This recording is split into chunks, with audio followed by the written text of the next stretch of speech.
본인이 노무현 정신을 이야기하면서 이 있습니다. 3당 합당 해서 안 됩니다 하는 노무현 정신을 본인이 윤석열 정부 초창기에 들이박으면서 아닌 건 아니지 않냐라고 했던 걸로 이어받았다라고 설명을 하고 있는데 저는 그 일관성을 잘 유지했다. 그래서 저는 앞으로 이준석 후보가 하는 말이라면 그거에 대해서 찬반은 있을지 몰라도 얘는 말 바꿀 거야. 얘는 나중에 더 후퇴할 거야 라는 생각 안 하실 거라고 생각하고 대한민국의 대통령이라면 모름지기 말에 무게가 있어야 되는 거 아니겠습니까? 그렇죠. 예, 저는 이재명 후보 무슨 말 하든 솔직히 저는 믿기지 않거든요. 그건 뭐 제 감상입니다만. 그래서 저는 처음부터 했던 약속을 끝까지 밀고 나가는 찬반은 있고 핫 이슈가 되고 비판은 받을지언정 어쨌든 자기 말에 책임을 지는 정치인이다 라는 게 저는 이번 이준석 후보의 대선 캠페인에서 남았다고 생각하고 지금 대한민국 정치가 엉망이라고 생각하신다면은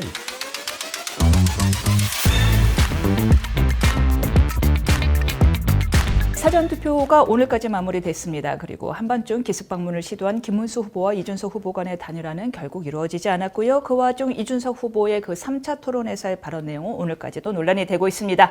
관련된 이야기요. 귀한 분 모셨습니다. 천하람 개혁신당 당대표 권한대 행겸 원내대표와 직접 나눠보겠습니다. 안녕하세요. 네, 안녕하십니까. 지금 뭐 이슈가 매일매일 뜨끈한데 딱 나와주셨어요. 네네. 여의도에서 오셨다고요? 네네. 사실 저희 네. 뭐 선거운동도 진짜 정신없기도 정신없는데 워낙 이제 핫한 이슈들이 굉장히 많이 있고 특히 또 우리 구독자분들 또 이렇게 시청자분들께 직접 드리고 싶은 말씀도 있어가지고 그러세요? 네, 나오게 됐습니다. 기대하겠습니다. 꼭 네. 다 하고 싶은 이야기 다 하고 갈 수 있도록 감사합니다. 자리 마련해 드리도록 하겠습니다. 지겨우시겠지만 네. 아무래도 제일 뜨거운 이슈 위주로 말씀을 드릴 수밖에 없어서 예. 그 3차 토론의 그 발언 아직까지도 계속 이슈가 되고 어제 9시에 결국 긴급 기자회견을 열었어요. 예. 사전투표하러 가는 길에 네. 이제 전체적인 내용이 혐오 발언이 어딨냐 후보 가족 검증화 차원이었다 이제 이런 이야기였죠. 그러니까 이제 사실은 조금 팩트부터 먼저 말씀을 드리면 이재명 후보의 아들인 동호 씨가 여러 이제 온라인 상에서 굉장히 심한 여성 혐오적인 뭐 성폭행적 발언들을 해놓은 것들이 있습니다. 그래서 그게 이제 검찰에서 약식 명령 또 법원에서 약식 명령을 받아가지고 이미 범죄 혐의는 확정되어 있는 사실입니다.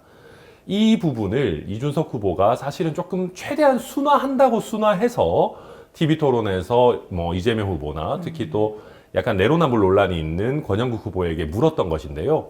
이 자리를 빌어서 우리 정치대학도 시청자분들께도 이준석 후보 딴에는 이거를 순화한다고 순화했는데 조금 그래도 당연히 TV 토론을 통해서 보시기에는 불편하셨을 수 있을 것 같아서 그게 이준석 후보가 순화하려는 그 생각 자체가 조금 덜했다. 그래서 송구스럽다라는 말씀 드리고요. 네. 근데 그럼에도 불구하고 이제 이 발언의 원문은 정말 더 심합니다. 이게 뭐 제가 입으로 옮기기 어려울 정도 수준이어서 이제 여기에 대해서 저희가 물론 국민들께는 송구한데 한 2가지 정도가 있습니다. 이준석 후보의 발언이 나오고 난 다음에 민주당에서 거의 민주당의 총력을 대응해서 이준석 후보를 거의 집단 린치하는 현상 정도가 나왔습니다. 심지어 이동호 씨가 이재명 후보의 아들이 실제 이야기한 내용을 순화한 것임에도 불구하고 창작물 아니냐, 뭐 이준석 후보의 창작물이다, 이건 허위 사실이다. 심지어 이재명 후보를 두둔하는 뭐 진행자나 뭐 평론가 이런 분들도 이재명 후보 아들은 전혀 처벌받은 바가 없다, 무혐의다, 뭐 이준석의 거짓말이다 이런 식으로 하면서 심지어는 이준석을 의원직에서 제명시켜야 된다. 구체적으로 민주당과 조국혁신당 의석에 친한계 의원들 정도만 더하면 200석 넘겨서 쉽게 제명할 수 있는 것 아니냐라는 얘기까지 나왔거든요. 저희가 이런 걸 보면서 그래 저희가 일부 표현해서 잘못한 거 있다, 맞다. 근데 저희가 사실 되묻고 싶은 거는 이게 만약에 김문수 후보 아들이었다면 과연 이렇게 나왔을까? 민주당 쪽에서. 민주당 쪽에서. 저는 이게 김문수 후보 아들에 관한 얘기였다면 민주당에서 이준석 후보가 용기 있게 본인이 욕먹을 거 감수하면서 후보 가족 검증에 나섰다라고 했을 겁니다. 국민의힘에서 막 문제 제기하면 아니 말한 사람이 문제지 라고 했을 거라고 저는 생각하거든요. 그리고 그런 태도들이 이미 TV 토론회에서 명확한 여성 혐오 발언임에도 불구하고 권영국 후보가 이재명 후보 눈치를 보고 이재명 후보도 거기에 대해서 본인 자녀의 문제로서 이미 다 알고 있었을 것임에도 불구하고 제대로 답변 안 하고 시간 끌고 넘어가는 태도 이런 걸 봤을 때 저희의 표현이 경솔했다라는 비판은 달게 받지만 이게 너무 그 민주당이 위선적이고 어떤 의미에서는 힘으로 진실을 억누르려고 하는 것 아니냐. 본인들이 과거에 뭐 진실은 결코 침몰하지 않는다 그랬는데 이제 본인들이 기득권이 되고 본인들이 지켜야 할 게 많아지니까 힘이 있으면 오히려 진영 논리로 덩치가 작은 정당의 후보 정도는 깔아뭉개고 진실을 덮을 수 있다고 생각하는 것 아닌가 해서 저희가 부담은 있죠. 왜냐하면 이런 좋지 않은 내용, 그다지 국민들 보셨을 때 유쾌하지 않은 내용으로 이준석 후보가 계속 회자되는 거는 저희로서도 사실 굉장히 마음 아픈 일이지만 어쩔 수 없이 이제 민주당에서 너무 진영 전체가 집단 린치를 가하다 보니까 저희로서도 국민들께 이게 이준석 후보의 최소한 창작물은 아니다. 허위 사실은 아니다. 이거는 후보자 가족 검증의 문제다라는 걸 얘기할 수밖에 없는 저희로서도 참 힘든 그런 상황입니다. 맥락 충분히 알겠고 네. 의원님의 난감함도 충분히 이제 와 닿습니다. 과연 의원님이 이것이 이제 3차 토론에서 발언될 것이다라는 걸 아셨어요? 저는 사실 알고 있지는 않았습니다. 저는 TV 토론에 제가 사실은 이제 토론하는 거 좋아하고 저도 TV 토론 많이 말씀 나가고 잘하시죠. 그래서 제가 가면 약간 제가 말을 많이 하게 돼서 저는 TV 토론 팀 아예 맡겨놓고 사실 처음에 한두 번 가다가 안 갔거든요. 이게 저도 제 성격을 알기 때문에. 그래서 저도 이제 사후에 보고받고 이런 일이 있었구나라는 걸 알게 되긴 했는데. 그때 감정은?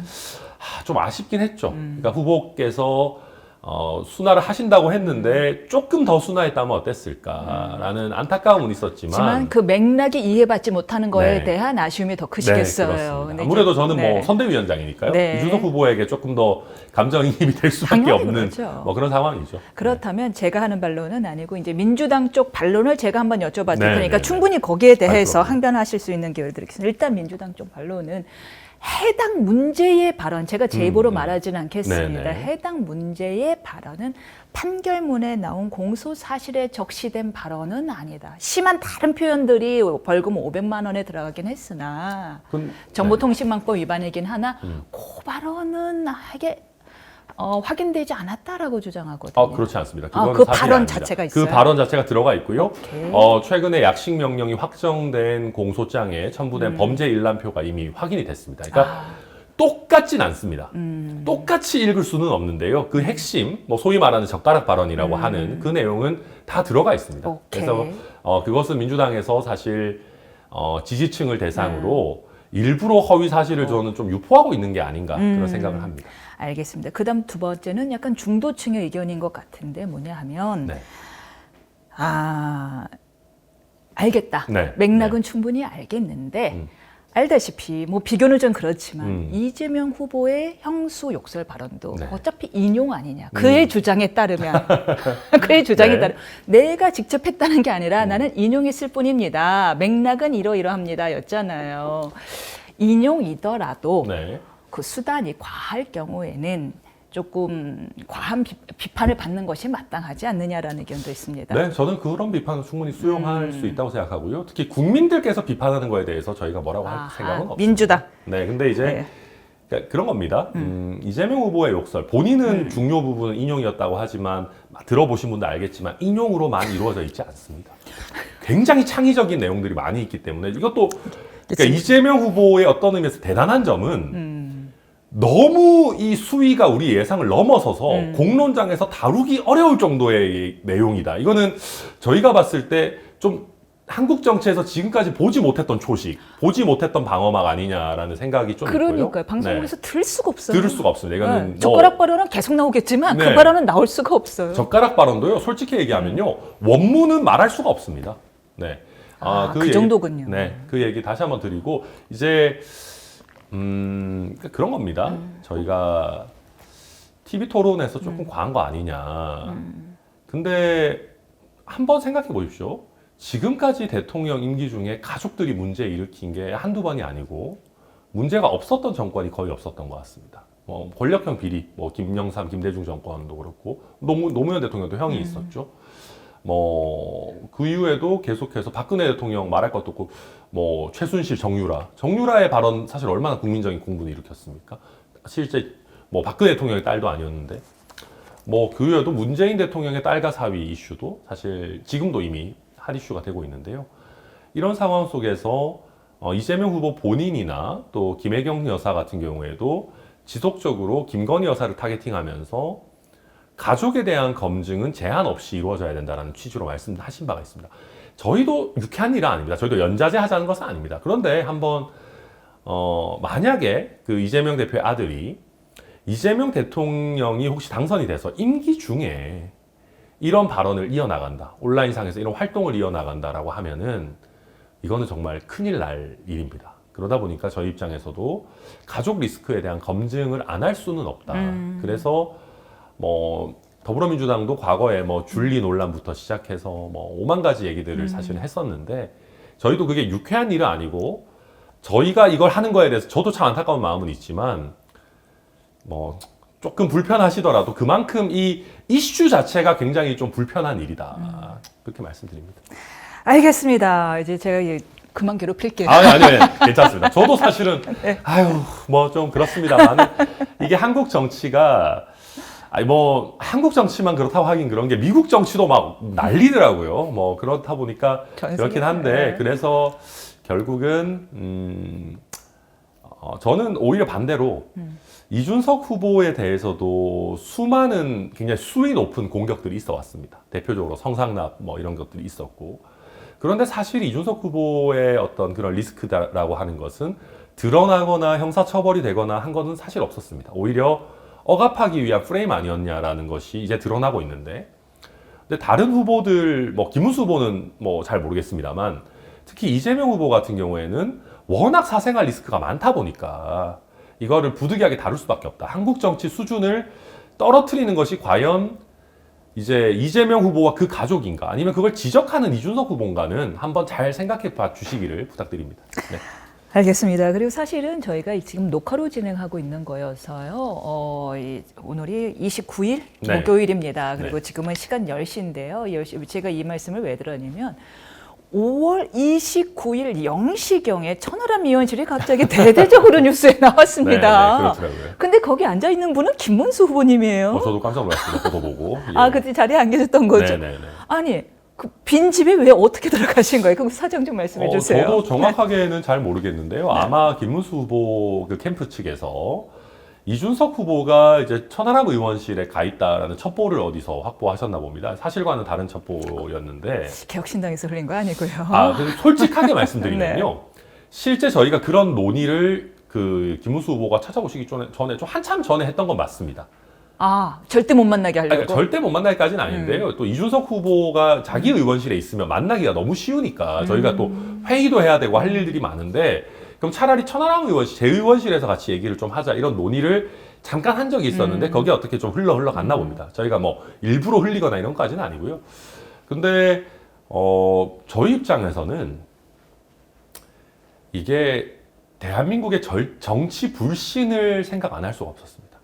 무슨 말이냐면 저희는 만나도 상관없고 만나더라도 저희가 일관되게 해왔던 우리가 단일화할 생각 없다. 정말 계엄과 탄핵에 책임이 있는 정당에서 이제라도 김문수 후보께서 결자 해지하시라, 결단하시라라는 얘기를 저희는 할 수 있습니다. 잠시만요. 네. 그러니까 만날 의사는 있다라는 말씀이시네요. 그러니까 무슨 말이냐면 예. 만나더라도 저희는 김문수 후보께서 결단하시라는 얘기를 저희는 언론에 하는 것과 똑같이 할 수 있습니다. 그러니까 선 결단하면 만날 수도 있다. 네, 할 수 있습니다. 근데 막 차단하고 일부러 안 만나고 피하고 그런 이거 건 아니다. 아닙니다. 근데 이제 저희 네. 입장에서는 뭐냐 하면 저희가 이번 단일화의 국면 같은 것들 거치면서 우리 국민들이 정치인을 정말 안 믿으시는구나 라는 걸 느꼈어요. 오케이, 무슨 말씀인지 알겠어요. 그러니까 저희가 정말 단일화는 없다라고 한 수천 번 얘기한 것 같고 이준석 후보도 뭐 결코 그런 일 없다. 그리고 이번에는 단 한 번도 저희가 단일화를 할 것 같은 어떤 뉘앙스를 보이거나 여지를 주거나 한 적도 저희는 없었다고 생각합니다. 저희는 일관됐는데 근데 저희의 걱정은 뭐였냐면 두 분이 만나시게 되면 카메라가 있는 데서 만나면 상관없어요. 근데 카메라가 없는 데서 단 5분이라도 얘기를 하게 되면 국민들께서 저희는 실제로 아니 우리는 단일할 생각 없습니다라고 얘기만 하겠지만 보시는 국민들은 아니 뭔가 야합이 그렇죠. 있었다. 딜을 하려고 하다가 뭐가 안 된 거 아니냐. 뭐 이준석이 뭐 과욕을 부린 거 그렇죠. 아니냐. 뭐 둘이서 뭐 뭔가 이제 야합을 하려다가 어그러진 거 아니냐 이러실 수 있기 때문에 저희 입장에서는 공개된 장소가 아닌 데서 굳이 만나야 되느냐 하는 생각들이 있었고 사실 김문수 후보께서 의지가 있으셨다면은 뭐 공개된 장소 뭐 예컨대 뭐 TV 토론 직전이나 직후라든지 이런 데서 이준석 후보와 얘기할 기회가 전혀 없었다고 생각하지 않습니다.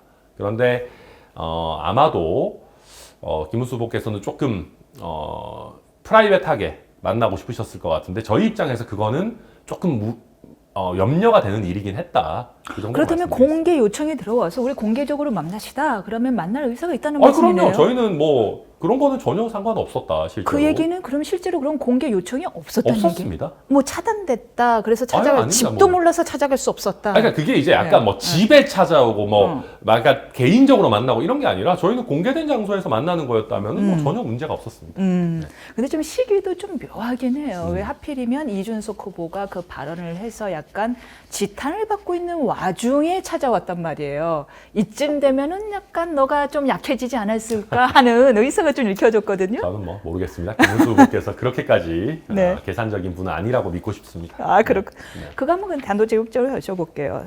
당권 주겠다, 다 주겠다, 백지수표 주겠다 이런 제안이 있었나요? 그러니까 그게 사실 책임 있는 분의 의미 있는 공식적인 제안이었다고 생각하지는 않습니다. 아, 있긴 있었군요. 그러니까 쉽게 예. 얘기하면 국민의힘의 뭐 여러 의원들 네. 그런 분들이 뭐 다 지난 얘기니까 뭐 저한테도 그렇고 많은 뭐 저희 이동훈 공보단장한테도 그렇고 그런 취지의 얘기들을 많이 했었습니다. 한동훈 전 대표가 당 대표 되는 꼴은 못 보겠다. 근데 자기들이 대항마가 없다. 그래서 이준석 후보가 오게 되면 지금 주류 세력이 밀어주면 이준석 후보가 당권을 가지고 갈 수 있지 않겠느냐 그런 취지의 얘기였는데 저희 입장에서는 굉장히 불쾌했던 것이 타 원내 정당 공당의 대통령 후보를 본인들 당내 권력 싸움의 하나의 어떻게 보면 장기 말로 쓰겠다는 거지 않습니까? 그래서 저도 그냥 그런 얘기 하시면 저희는 그런 거 관심 없다. 그리고 좀 우스운 얘기지만 저한테 그런 제안을 하면은 약간 혹할 수도 뭐 그럴 수 저도 왜냐면 당대표 나갔다가 떨어진 사람이니까 이렇게 솔직하실 수가. 이것도 좀 다른 문제인데 좋네요, 네. 이준석 후보는 이미 당대표를 했던 사람이잖아요. 그게 뭐 그리 미련이 있다고. 그럼요. 뭐 해봤고 뭐 이미 다 다 그만큼의 과정을 거친 분한테 다시 당대표 시켜줄게. 이거는 좀 저는 들으면서 이게 무슨 약간 얘기인가? 모욕스러울 수도 예, 있겠네요. 저는 예. 말이 안 되는 소리 아니냐라는 생각을 저는 했고 실제 후보도 그래서 저도 그렇고 이동훈 후보 단장도 후보한테 그렇게 진지하게 전달하지도 않았어요. 그냥 저희끼리 웃고 넘어갔습니다, 사실은. 웃고 넘어갔다. 네, 네.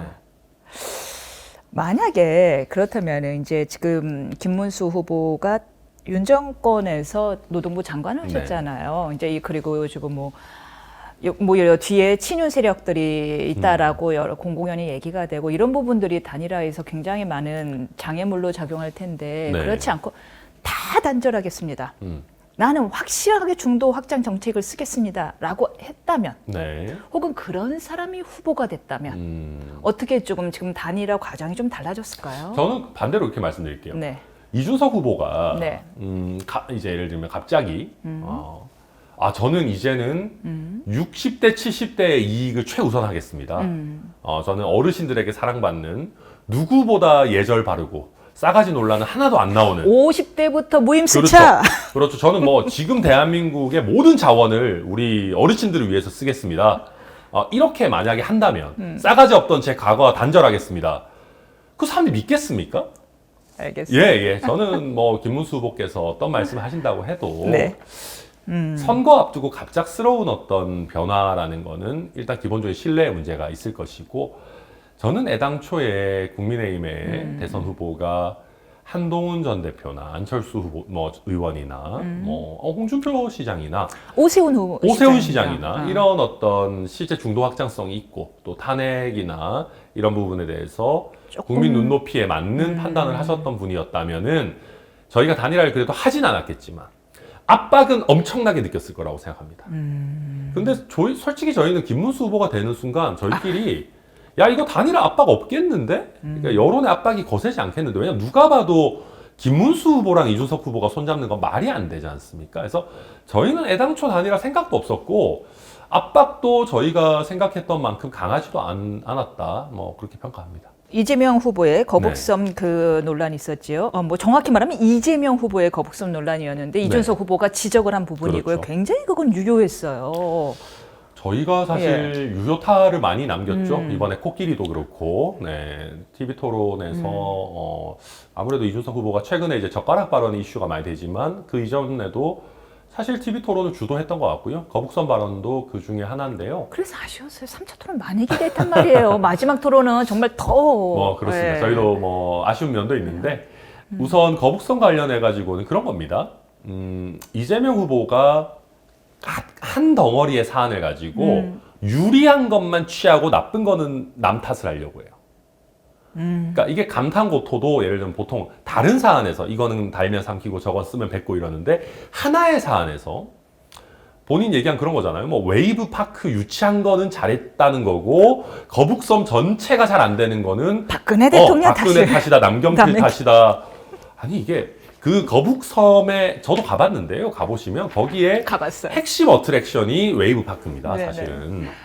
그런데 그런 얘기가 말이 안 되는 거예요. 한 사안인데.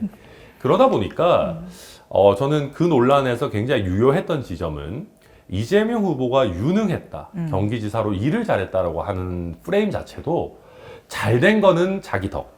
잘 안 된 거는 남 탓.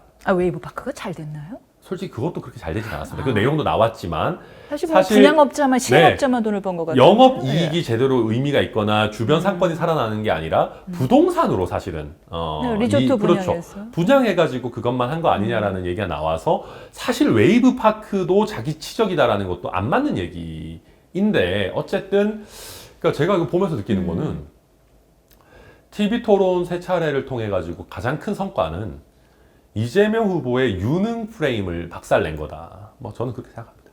이재명 후보의 유능 프레임을 박살낸 거다라는 이야기 주셨는데 그렇다면서 이 후보는 김문수로는 이재명을 이길 수 없다라는 주장을 계속하고 있는데 이 후보의 가장 자신 있는 전략은 무엇인가요? 사실 똑같은 얘기일 수도 있습니다.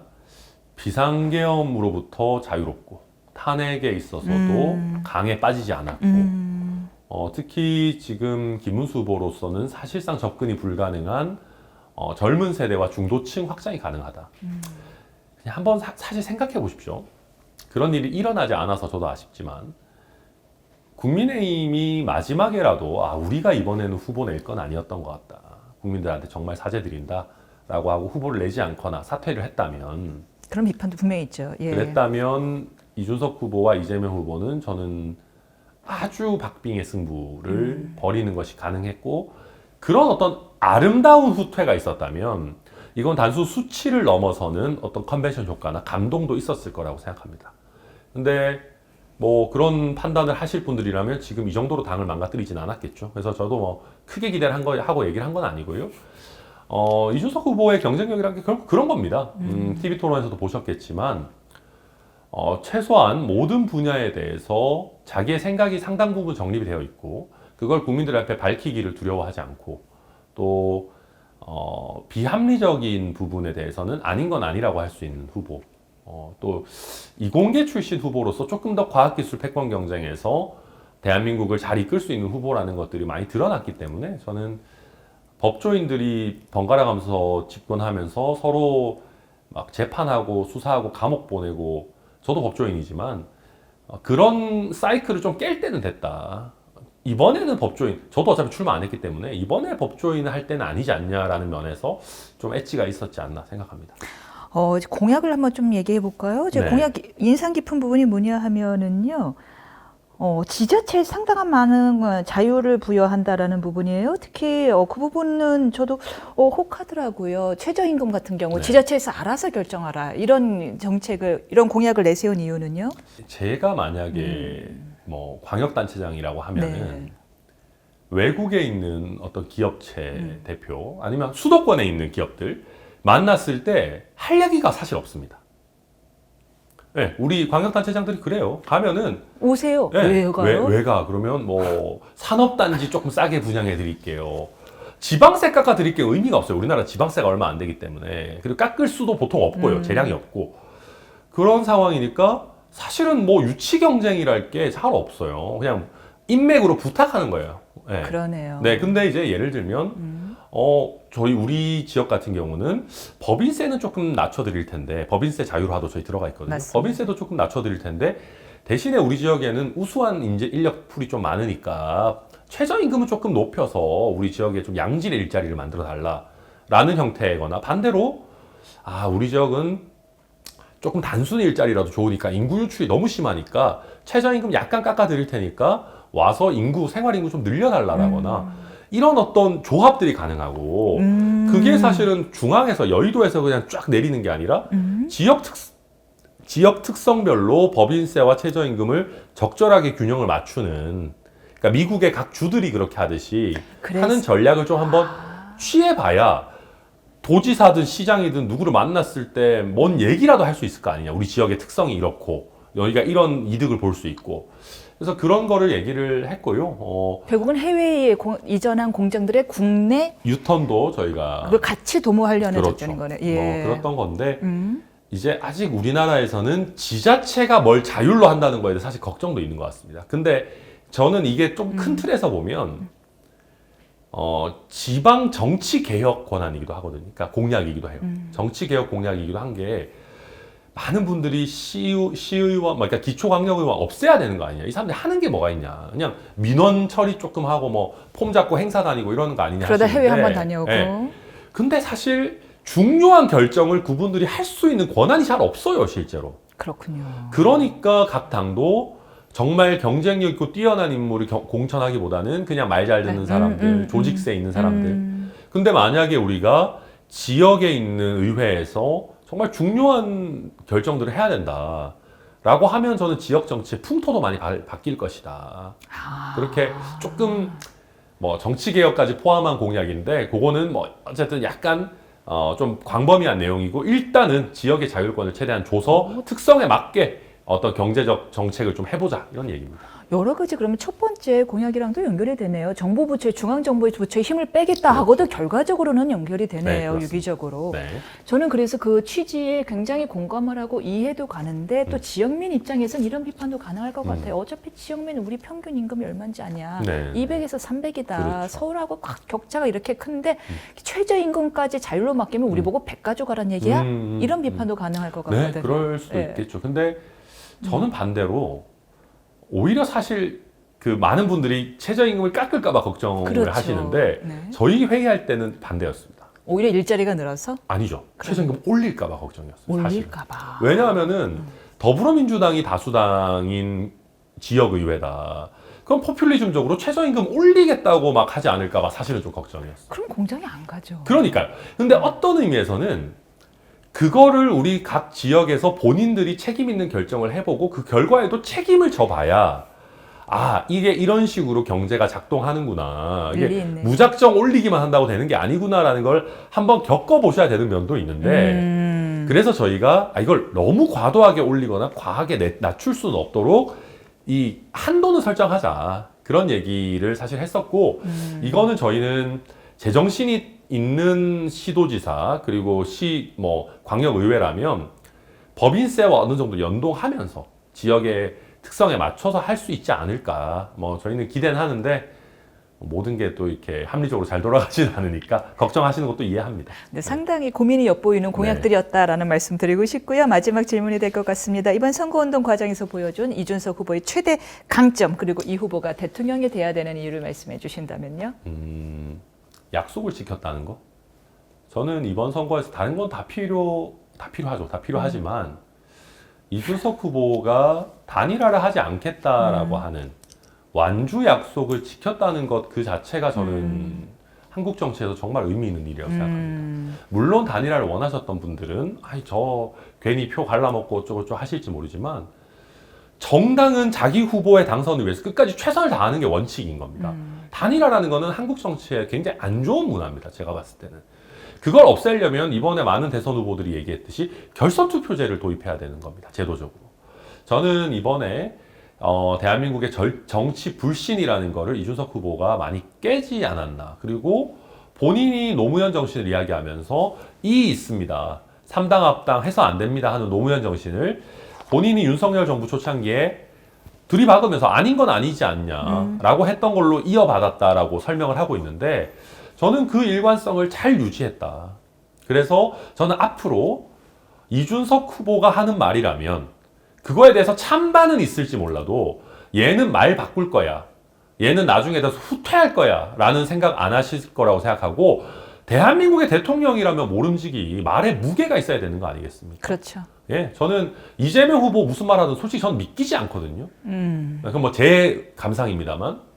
그래서 저는 처음부터 했던 약속을 끝까지 밀고 나가는 찬반은 있고 핫 이슈가 되고 비판은 받을지언정 어쨌든 자기 말에 책임을 지는 정치인이다라는 게 저는 이번 이준석 후보의 대선 캠페인에서 남았다고 생각하고 이걸 더 저희가 잘 발전시켜서 정말 지금 대한민국 정치가 엉망이라고 생각하신다면은 이준석이라는 인물을 솔직히 좀 싸가지 없는 면도 있죠. 호전적인 면도 있지만 아니 지금 정치가 평화롭고 합리적으로 잘 되고 있으면 그런 사람 필요 없습니다. 근데 지금 정치가 엉망이어서 조금 거칠더라도 맞서 싸울 사람이 필요하다면 저는 앞으로도 이준석의 정치라고 하는 것은 많은 분들의 주목을 받을 것이고 개혁신당은 다음 지방선거부터 시작해서 점점 더 성장할 것이다. 뭐 그런 말씀 드립니다. 제가 워낙 간장종지 그릇이라서 여쭤보고 싶은데 돈은 어떡하죠? 많이 날랄 텐데. 손해가 막심할 텐데. 그래서 저희가 이번에 사실 꼭 그 15% 선을 넘기는 것이 굉장히 중요하고요. 저희의 목표는 물론 당선입니다만은 우리 정치대학 시청자분들도 개혁신당이라고 하는 하나의 의미 있는 시도가 이어지기 위해서는 15%는 넘길 필요가 있다는 걸 꼭 한번 봐주시고요. 다만 제가 사실 개혁신당의 기재부입니다. 그래서 후보는 막 돈 쓰고 싶어 하는데 제가 몰래 자르기도 하고 이제 대놓고 자르기도 해서 저희가 뭐 청와대 통합시킨다고 하는데 그렇죠. 가져간다 그랬던데요. 이재명 후보는. 저는 어쨌든 당내에서는 제가 기재부 역할을 해서 그래서 이제 저희가 뭐 재정적으로 큰 문제에 봉착하고 하는 것은 아닙니다만 그래도 보전이 된다라고 하면 훨씬 더 조금 여유를 가지고 지방선거를 준비할 수 있다 말씀드리겠습니다. 지속 가능한 제3당을 위한 최원하람 당대표 권한대행의 이야기 정말 잘 들었습니다. 귀한 시간 내주셔서 감사합니다. 네, 감사합니다.